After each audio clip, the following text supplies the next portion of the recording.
Why? From the last 15 minutes, he had locked up himself in the washroom. We we were gone outside and a man, before Jin completed his sentence, Jungkook handed in.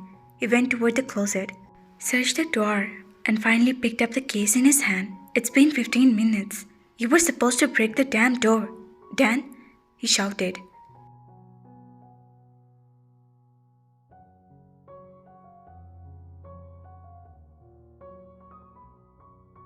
Who will be responsible if something happened to him in the washroom?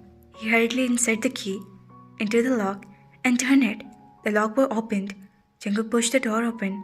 It felt like the air was knocked out his lungs. They were sitting on the floor under the shower, totally, and Jungkook ran inside.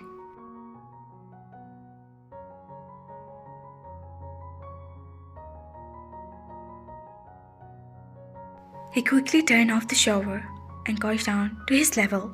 He was terribly shivering and continuously rubbing his waist to his presence. Taehyung, he called his name. Leave me, please, leave me. They cried and closed his eyes in fear. It's me. Jungkook, look. He said, look at him. As he was convincing a child, he held their both hands in his hand to stop him. They opened his eyes. Jungkook, they whirled. His heartbreak was in as he squeezed they closer to him. The painful cries were in the whole washroom. I'm here. He tried to smooth Tae and keep rubbing his back. It's okay, Tae, he said again, but they kept sobbing loudly. Jin and Dan were looking at them. Jin, let's go.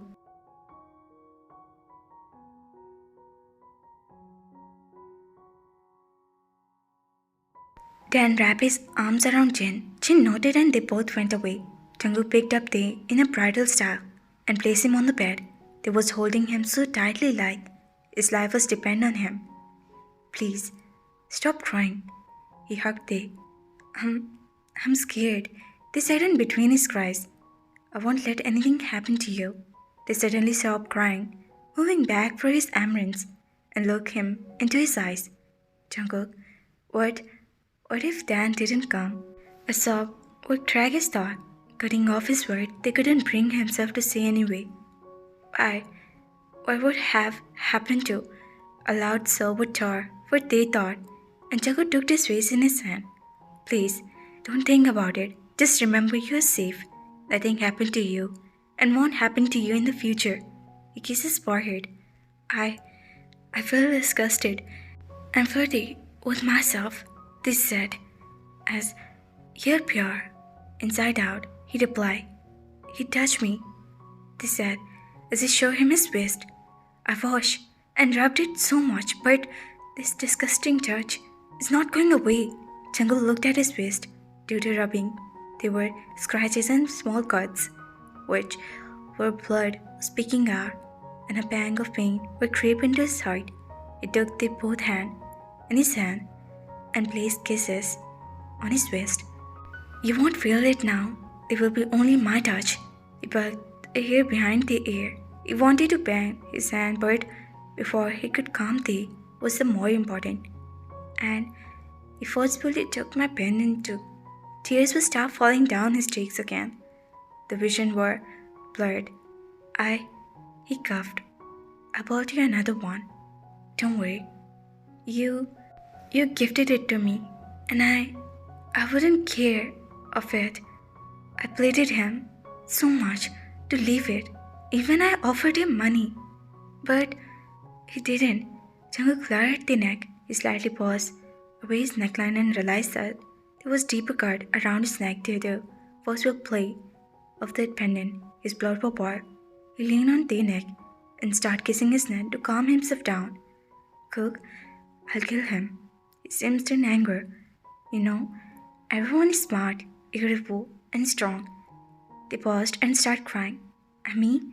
I always be damned, ugly, and weak. I'm scared of everything. Hide, thief water, animal, you name it. And I start screaming. You were right.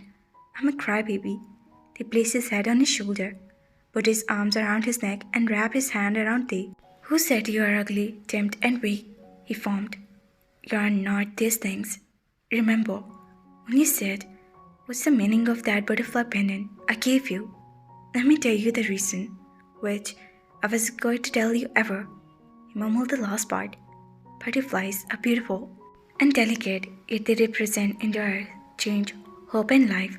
You cannot see how beautiful they are. They bring color to whatever they go. The growth makes it strong, which it's beautiful, and it's make it, and that's how you are, mighty. They turned his head slightly to his shoulder and looked up, his eyes looking at Tay. They were red. His hazel eyes were twinkling with a pool of tears, like a waterfall whenever they blinked. His red nose would make him look cuter and innocent. And you are beautiful, very beautiful. Someone would be blind if you deny it, he said. Do you think so? They asked. Of course, he replied honestly. If somebody touch you, break their hand. If somebody look at you, which make you uncomfortable, snatch his eyes off. After that, I'll take care of the rest. You have to sign. You need to understand, I won't let anything happen to you, okay? Yes, they whispered. Say loudly. I didn't hear it properly. He demanded. Yes, they started. Good.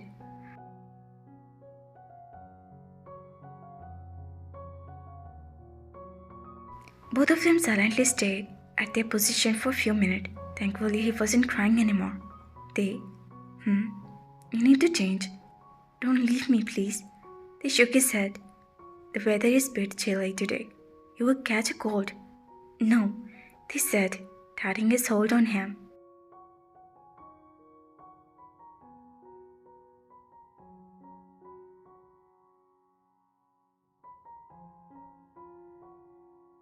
You don't have to lock the door.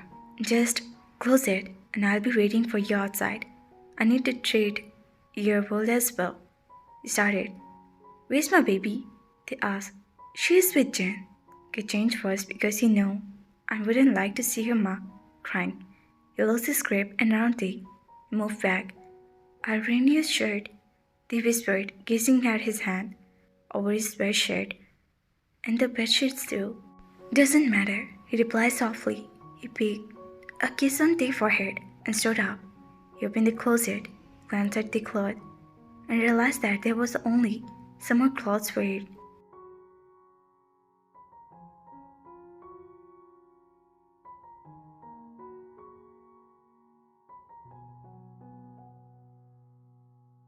He thought for a few seconds, shifted his gaze toward the cloth, and picked up his sweatshirt and those pants.